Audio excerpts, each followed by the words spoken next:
Well, it's only a year. That's not so bad. We'll be out in a year.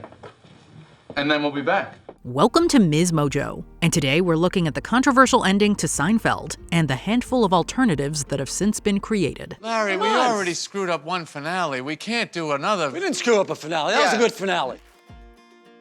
Few sitcoms are as influential as Seinfeld. It was monumental for having a no hugging, no learning rule, where characters would never once grow or learn lessons. It wasn't the first to do so. They'd been around for years, with Fawlty Towers being an early example. And well, to be perfectly blunt, you have a very good time at our expense. I think you know what I mean. You have had a very, very good time, haven't you? Well, not here you don't. Oh no, thank you and good night. Few will refute the claim that Seinfeld was the most culturally seismic of this genre. Since its conclusion in 1998, there have been tons of sitcoms heavily inspired by it. This includes titles like It's Always Sunny in Philadelphia, Arrested Development, and of course, Curb Your Enthusiasm. And he takes his dogs with him everywhere, so it probably gets hot in there. Boy, you know a lot about this guy.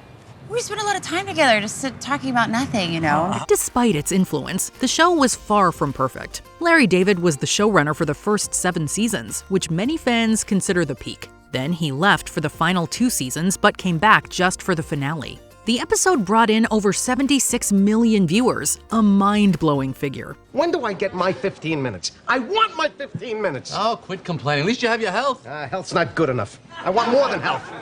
Health's not doing it for me anymore. I'm sick of health! Unfortunately, a lot of people hated it. This led to quite a few jokes about their blunder in Curb Your Enthusiasm alongside a reunion episode. Now Curb has ended, and pokes a lot of fun at Seinfeld's hated ending, but did it finally fix the issues fans had? Or was it just another failed attempt to satisfyingly conclude a show? So, George, are you marrying her for your money? None of your business, Elaine! So what was the issue people had with the ending? One main criticism is that it felt like a clip show. The gang was put on trial for not helping prevent a crime. There, a whole bunch of characters from throughout the series make witness statements. How long was this book overdue? 25 years. We don't call them delinquent after that long. What do you call them? Criminals. Alongside them were tons of clips and flashbacks to previous episodes. This upset a lot of viewers, as it was so syndicated that they'd seen these clips to death. They end up being sentenced to a year in prison. And how do you find with respect to the charge of criminal indifference? We find the defendants guilty. One of the core themes of Seinfeld is that it's a show about nothing. This means characters never learn, evolve, or have meaningful arcs. So their going to jail feels contradictory to this theme. Additionally, their episode arcs, like Kramer having water in his ears, have satisfying conclusions. It's out.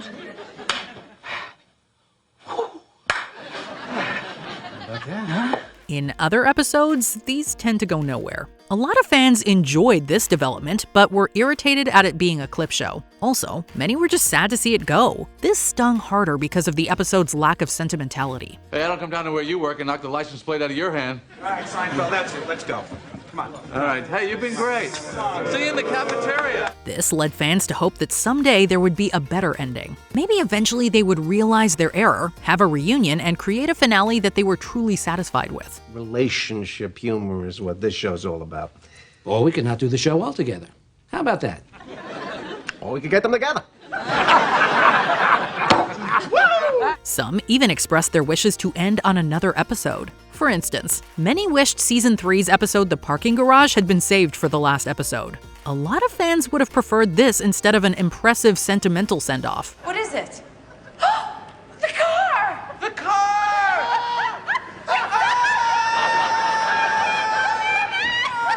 Or instead, they should have made a show about themselves called The Jerry Show, which would have added a meta spin on the series. They could have taken this even further, having the first episode of Jerry being the first episode of Seinfeld, therefore creating an infinite loop. Wow, that was great! That show was so funny. It was really funny. I'm not just saying that because I know you, honestly. So there have been quite a few fan fictions describing alternate endings or epilogues over the years, but none has become real, and it's unlikely they ever will. We would be lying if we said there was never an alternate ending. They actually filmed one and included it as an extra on the DVDs. It's almost identical, but the jury finds them not guilty at the last moment. The judge looks shocked, then it ends. We find the defendants Not guilty.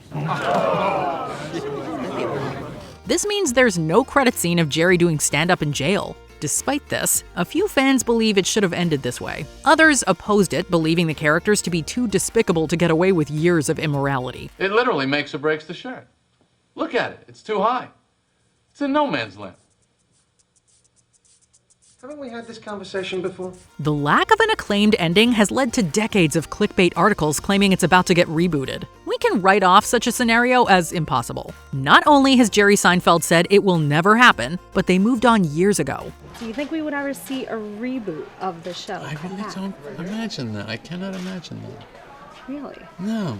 Seinfeld, Jason Alexander, and Julia Louis-Dreyfus have all had no issue finding work. Louis-Dreyfus was even the main character of Veep, a critically acclaimed political comedy show. Your generosity is overwhelming. And so, this is... Oh, seriously? This is beyond what we imagined or prepared for. Of course, Larry David, the inspiration behind George Costanza, has put out 12 seasons of Curb Your Enthusiasm. For those unfamiliar with Curb's premise, it's a fictionalized version of Larry David's daily life. It's similar to Seinfeld in its tone, with David often handling situations in the worst way possible. Forget this favor. No. I'll tip you. I'll give you a tip. No, you said you would do me the favor.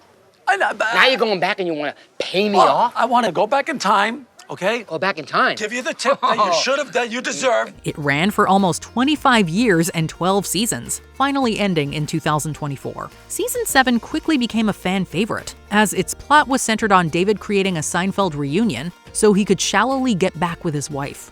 It featured constant quips about how poorly they handled the Seinfeld finale. There was also a comical arc about Jason Alexander and David falling out with one another, which led to David doing a pathetic job at playing George Costanza. George, wouldn't it be easier just to talk to Amanda? No! Ho! George is getting upset! The reunion's plot centers around George struggling with trying to get back with Amanda. Also, Jerry donated to Elaine, letting her have a daughter. Didn't say a word except tell Daddy thank you. Daddy! It was an amazing episode, which required the reconstruction of the original sets. It wasn't quite the reunion fans had hoped for, but it was hilarious and tough not to love. There was also no concrete second ending, focusing on the plotline with David and his wife instead. Look at that stain you made. It's a new table. Well, we'll just sand it off or something. Do you respect what? Along the way, David had a lot of fear about ending Curb. He seemed slightly traumatized by the reception to Seinfeld's finale. In 2014, he said, "If I ever did another show, I wasn't gonna wrap it up." Well, a decade later, Curb finally ended. Unlike Seinfeld, it was almost universally adored, showing he does have what it takes to nail an ending. I'm 76 years old, and I have never learned a lesson in my entire life. Oh! Do you think that's helping? I do. It was called No Lessons Learned, which reflected the series' core principle. It focuses on yet another trial, this time because David gave a voter water in a queue, which is illegal in Georgia. Larry, I wouldn't worry about the jury. You're the defendant, and if you get convicted, you'll be a felon. Ba-da-bum. Much like the Seinfeld finale, characters whom he slighted keep appearing at his trial, leading to wacky flashbacks. In the end, David is found guilty and sentenced to jail. At the last moment, Seinfeld saves the day, realizing that one of the jurors broke their sequestration. Therefore, it's a mistrial and David walks away a free man. This is how we should have ended the finale. Oh my God, you're right. How did we not think of that? Then it ends with the characters arguing on a plane, showing no lessons were learned, except of course how to finish a series. Before we continue, be sure to subscribe to our channel and ring the bell to get notified about our latest videos. You have the option to be notified for occasional videos or all of them. If you're on your phone, make sure you go into your settings and switch on notifications. Many fans consider this to be the finale they always wanted, with many calling it a perfect ending. It only attracted 500,000 viewers, but the majority of viewers agreed he blew it out of the water. Ruining my potential wives, ruining my chance to have children. Yeah. What? I want family. How are you gonna do that? We'll adopt. What are you gonna adopt, a 40-year-old? It's one of the highest rated episodes, and we can't help but admire David for his confidence. After over 20 years of people complaining about how Seinfeld ended, he goes ahead and repeats it, coming full circle. Seems you have a history. doing the same things wrong over and over. And I truly hope this time you finally learned your lesson. It shows that after over 3 decades in the business, he and Jerry have hardly changed. We also have to praise it for being the peak of David poking fun at himself, hilariously ridiculing his most controversial decision. Is there a store, or is it like a hotel where they just leave it out for you? And can I bring my own toilet paper? Oh, and my phone charger. Leon, I need my phone charger. You don't got a charger. I loaned it to you. I give it back. The biggest complaint we have is that there'll never be new Curb episodes. Many fans wonder if they'll release a series about young Larry, which has a lot of potential. Unfortunately, David is pretty old, so he probably isn't interested in making even more shows. Thank you. Thank you, Miss Sanders. We got him. Good job. Did you think the Seinfeld ending was pretty good, or was the Curb ending better or worse? Let us know in the comments below. Oh my